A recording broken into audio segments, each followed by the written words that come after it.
This is America's Newsroom. The president says he's giving Iran 10 to 15 days to give up their nuclear program. This, as American military assets are flooding into the Middle East in what is reportedly the biggest buildup since the Iraq War back in 2003. So the Wall Street Journal reports President Trump is weighing a limited strike to force the regime's hand. The president says the ball is in Iran's court. What is the goal if there is a U.S. military strike? Well, we're going to make a deal, or we're going to get a deal one way or the other. But with a military strike, is it to wipe out their nuclear program? I'm not going to talk to you about that, but we're either going to get a deal or it's going to be unfortunate for them. And you said today 10 days. Have you given them a deadline firm to make a deal? I would think that would be enough time, 10, 15 days, pretty much maximum. And Jackie Heinrich is joining us live at the White House with more on this. Jackie, good morning to you. Good morning, Bill. For days, U.S. officials have said Iran is ignoring the U.S. red lines on zero nuclear enrichment, instead floating proposals that would allow it to continue for civilian use or suspend it only for the duration of President Trump's term. And now Iran this morning is out with a bold new claim that the U.S. isn't asking for zero enrichment at all. The U.S. side has not asked for zero enrichment. What we are now talking about is how to make sure that Iran's nuclear program, including enrichment, is peaceful and would remain peaceful forever. And in return, Iran, does some confidence-building measures to ensure that its program would remain peaceful. President Trump has said in no uncertain terms that the U.S. will accept nothing less than zero enrichment, including saying this on camera. Here's a flashback to last week. Would you accept anything less than zero nuclear enrichment? We don't want any enrichment. We don't want enrichment. President Trump told reporters yesterday Iran has a very short window to agree to a deal, about 10 to 15 days, amid new claims from a prominent Iranian opposition figure that Iran is preparing for war and rebuilding its nuclear sites despite engaging in these talks with the U.S. The gridlock reportedly prompting President Trump to consider a limited initial strike to force Iran into agreement. The Wall Street Journal writing, the opening assault, which if authorized could come within days, would target a few military or government sites. People familiar with the matter said if Iran refused to comply with Trump's directive to end its nuclear enrichment, the U.S. would respond with a broad campaign against regime facilities, potentially aimed at toppling the Tehran regime. Within days, the world's largest aircraft carrier, the USS Gerald R. Ford, will reach the eastern Mediterranean. As of last night, it had reached the Strait of Gibraltar. Meantime, Iran this morning issued a fresh threat to the U.S., saying that if the U.S. continues to talk to Iran with the language of force, Iran will reciprocate with the same language. Bill. Yep, something's got to give soon. Jackie Heinrich live at the White House this morning. Jackie, thank you. Thank you, Bill. And joining us now is State Department spokesman Tommy Pickett. Thanks for being here today. Can you help us understand what precisely is the problem that President Trump is trying to solve here?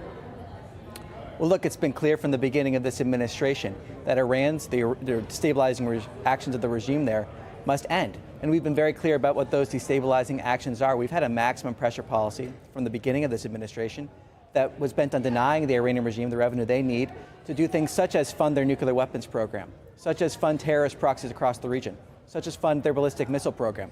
You have a regime in Iran that instead of funding water, food, and energy infrastructure, wasted their vast wealth on these malign activities. And President Trump has been very clear that those malign activities must come to an end.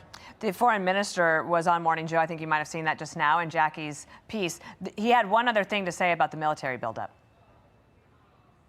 A win-win deal is when U.S. is absolutely confident that Iran's nuclear program is peaceful and would remain peaceful, and for Iran, sanctions are lifted. I'm not, referring to military build-up around us because that is absolutely unnecessary and unhelpful. A diplomatic solution is at our reach. There seemed to be, at least from his perspective, trying to say that there's confusion about zero enrichment. Is the president's policy zero enrichment? Well, the president has spoken to this. The bottom line is that the Iranian regime cannot have a nuclear weapon. The president has been very clear. It's something he repeated just yesterday at the Board of Peace meeting, that historic meeting that global coalition brought together. He is pursuing peace. He wants to be a peacemaker. He is a peacemaker. He's a deal maker. But you cannot have peace in the Middle East if the Iranian regime has a nuclear weapon. That's the bottom line. The president has been very clear on that.